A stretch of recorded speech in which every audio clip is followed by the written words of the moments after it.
I'm not going to tell the story yet. I'll just go ahead and get started, but I am delighted to be here. And just to finish up, Francis Waltensdorf, and I don't know if you remember him as a student, is an absolutely terrific post-professional student, and he's told me really what a wonderful education he had here, so I was really looking forward to coming. So something really interesting happened to me over the summer. I was called by Regenta Paciori. Regenta Paciori, you may not recognize the name unless you sort of look at the paper a lot to check on problems and issues in climate.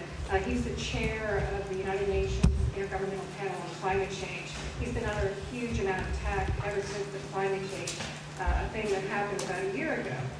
But he's also the guy who shared the Nobel Peace Prize with Al Gore a few years back. And he called me and asked me if I'd join his team. And it was a team whereby mostly it was all policy people. The idea was that they were already expecting that there was going to be a change in Congress coming up. So this is the beginning of the summer, and they sort of saw the writing on the wall. And so the idea is that how many different ways could we insert sort of changes in regard to, and it isn't just about buildings or sustainable design, but everything in regard to energy and environment. Was there some way to slip it under the table? Were there ways to take advantage of existing laws? But was there some kind of quiet way to actually have change happen? And so the original team was Regenta Paciori, me, and nine policy people.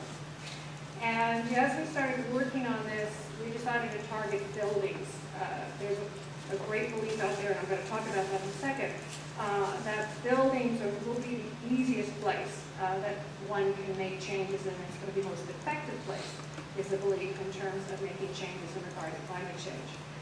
So we decided to drop agriculture, industry, everything but buildings and focus on that. And so the policy people were all waiting for me to come up with 10 things, 10 strategies, just to let them know. So, I was a little suspicious when we started off, but by the end of the summer, I began to realize